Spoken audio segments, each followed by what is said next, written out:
começando mais um TVT Entrevista. No programa de hoje, vamos falar sobre uma importante questão que ainda gera muita dúvida em grande parte da população: o parto humanizado. Para falar sobre o assunto, trouxemos a médica ginecologista e obstetra há mais de 12 anos, Flávia Maciel, apoiadora da humanização do nascimento e que descobriu na maternidade a oportunidade de se expandir como pessoa e profissional. Mas antes dessa conversa, a nossa equipe foi às ruas e perguntou se as pessoas sabem o que é o parto humanizado. Vamos ver o que elas responderam. Você sabe o que é parto humanizado? Como é que é? Parto como? Eu acho que eu sei. É quando a mulher ela opta por fazer parto normal, necessariamente na casa dela, talvez numa banheira. Não. Mais ou menos, né? Aquele parto que é acompanhado, que é o natural, dentro da banheira, ou o médico acompanhando, mais ou menos isso? Pelo que eu vejo na televisão, a pessoa ter parto normal, num hospital, com o médico, obstetra, a família, o marido, sei lá o quê. É aquele que não tem nenhuma anestesia, né? Que é numa banheira. Não sei, não tenho a mínima ideia do que seja. Olá, doutora, seja bem-vinda ao nosso programa. Muito obrigada pelo convite. Dentre todas as opiniões que a gente acabou de assistir, tem alguma correta? Na verdade, não. As pessoas confundem parto humanizado com parto necessariamente natural, ou na banheira, ou acompanhado por doulas, mas o conceito da humanização do parto, ele tem como premissa básica o protagonismo da mulher.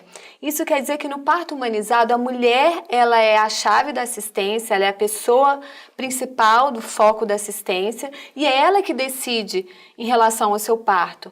Então, no parto humanizado, ele pode ser um parto natural, sim, mas pode ser um parto com anestesia, desde que ela queira tomar essa anestesia. Pode até mesmo ser uma cesariana, né? Se essa cesariana for necessária ou desejada. Então, quando a gente fala em parto humanizado, a gente fala num parto onde a assistência é centrada na mulher.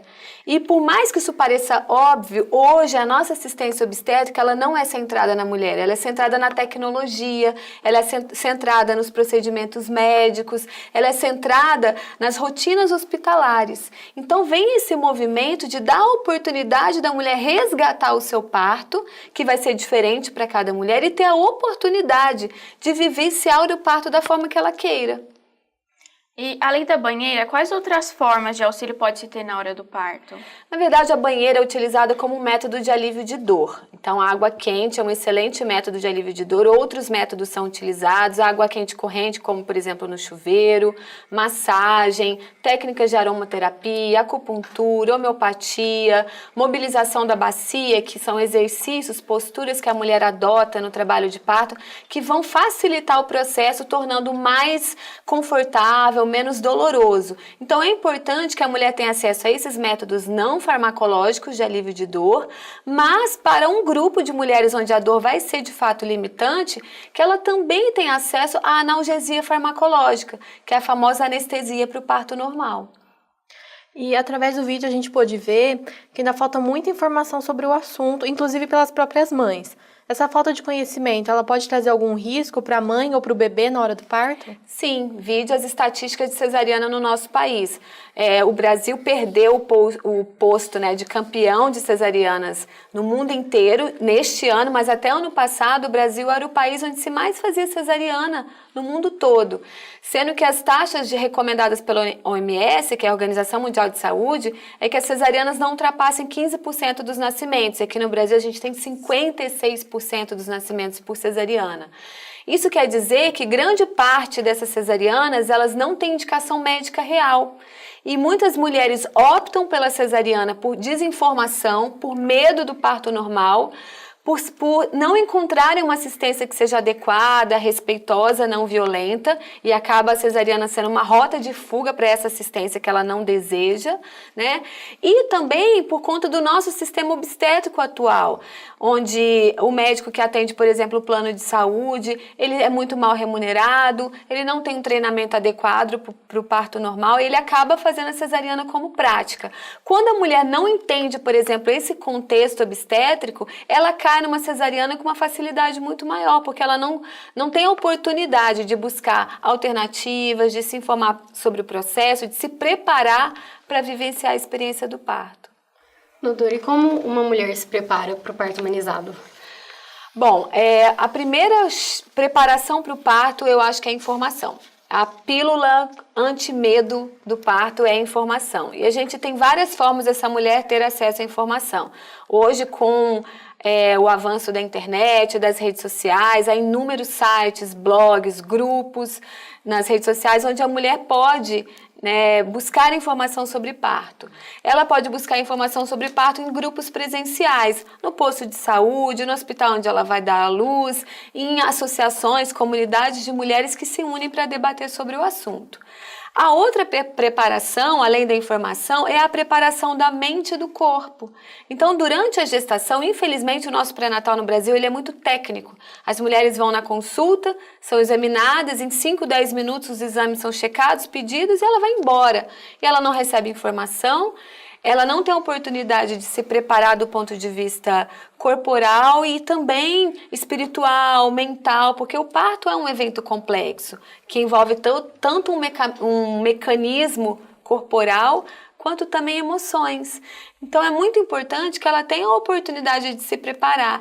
Esses grupos de informação, eles também podem ser grupos de preparação corporal e mental para o parto.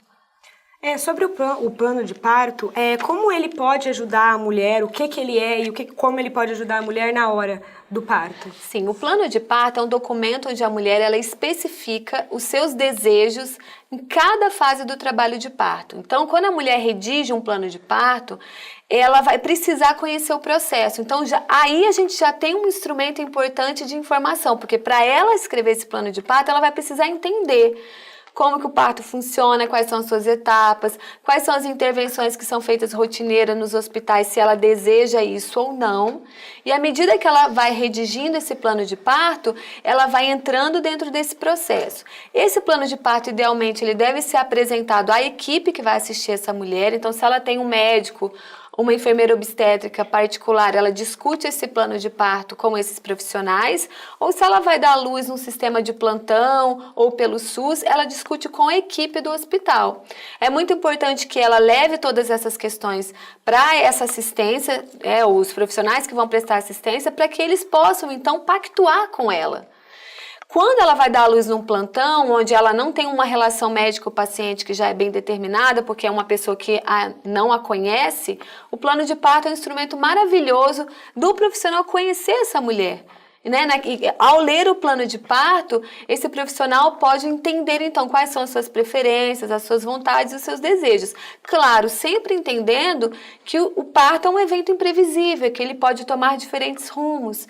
Então, a gente tem um plano A, que é quando o parto ocorre tudo tranquilamente, ele flui sem nenhuma intercorrência, e a gente tem que estar sempre pronta a lidar com as possíveis mudanças de plano. Doutora, e o parto humanizado não precisa necessariamente acontecer no hospital, ele pode acontecer em casa. E existe algum risco nessa prática? Então, o parto domiciliar no Brasil ainda é uma prática muito pouco utilizada, apesar de ser bastante comum em países europeus, por exemplo, na Inglaterra, na Holanda, a gente tem taxas de 20% de partos domiciliares assistidos. É diferente daquele parto domiciliar que acontece sem uma assistência técnica adequada, como a gente vê, por exemplo, nas nossas regiões mais remotas do Brasil, que não é o adequado. Quando que uma mulher é elegível para o parto domiciliar? Quando ela tem uma gestação de baixo risco, ou seja, não existe nenhuma condição médica que possa agravar a sua situação, e quando o parto flui de uma forma muito tranquila. Então, quando a gente programa um parto domiciliar planejado, a gente sabe como o parto vai começar. Ele começa no domicílio, mas pode ser necessária uma transferência para o hospital. Então, tudo isso tem que ser conversado com a gestante, porque ela pode precisar de alguma intervenção, algum recurso médico que só pode ser utilizado dentro dos hospitais. E aí, nesse caso, ela é transferida e o parto pode terminar dentro do hospital, num parto normal ou numa cesariana que seja bem indicada. Quem são os profissionais envolvidos e como é a aceitação por parte deles na questão da humanização? Hoje a gente tem uma luta de descentralizar a assistência obstétrica de baixo risco da figura do médico obstetra. O médico obstetra, ele é treinado para tratar patologias e a grande maioria das gestantes se enquadra num grupo de gestantes saudáveis. Nessa situação do risco habitual, o profissional mais adequado para assistência obstétrica seria a enfermeira obstétrica ou a parteira moderna, que a gente chama, ou nos países europeus a gente chama de midwife. Essa parteira, ela seria a primeira linha de frente, né, da assistência obstétrica no risco habitual, e o médico ele seria acionado numa complicação de uma mulher que tem baixo risco, mas tem uma complicação na sua gestação ou no parto, ou naquelas gestantes que já são sabidamente de alto risco. Além da enfermeira obstétrica e do obstetra, a gente teria a doula. A doula é uma profissional não técnica que dá suporte emocional e físico para essa mulher em trabalho de parto. Então é aquela mulher que vai auxiliar durante a gestação nas escolhas e vai ajudar durante o trabalho de parto, com respiração, técnicas de alívio de dor e suporte emocional. Vamos agora para o depoimento de uma mãe que passou pela experiência do parto humanizado. Há 1 ano e meio atrás eu passei por um parto humanizado. Foi um tempo difícil, porque não é fácil passar por um parto normal, mas o pós dele é muito bom, né? Até para a criança. A criança nasce mais saudável, né, que os médicos falam. Então, eu aconselharia, com certeza. Como vimos nesse VT, a mãe disse que o pós-parto é bem melhor. Como é a recuperação da gestante após o parto humanizado? Na verdade, o parto normal, ele realmente tem uma recuperação muito melhor do que uma cesariana, que é uma cirurgia, onde se corta 7 camadas de pele, exige todo um processo de recuperação que é muito mais demorado, longo e mais passível de complicação do que um parto normal. Então, as mulheres focam muito nessa questão de que o parto normal é ótimo por causa da recuperação. De fato é, mas há inúmeras outras vantagens do parto normal em relação à cesariana, além da recuperação no pós-parto. Doutora, se ouve muito falar na palavra ocitocina, mais conhecida como hormônio do amor, qual que é a sua importância no parto humanizado? A ocitocina é o hormônio principal do trabalho de parto. É ele que leva as contrações do útero. E além desses efeitos mecânicos que são pronunciados no trabalho de parto, o que faz de fato o trabalho de parto acontecer, ele tem uma ação cerebral muito pronunciada. Então, a ocitocina encharca o cérebro da mãe, passa pelo cordão umbilical para o bebê, e essa ocitocina é o hormônio responsável pela vinculação afetiva entre a mãe e o bebê. Então, quando o bebê nasce após um processo natural de um parto que não houve intervenções, e essa mãe e esse bebê estão encharcados da ocitocina, essa vinculação afetiva ela acontece de uma forma muito mais instintiva, biológica. Então, o vínculo é facilitado.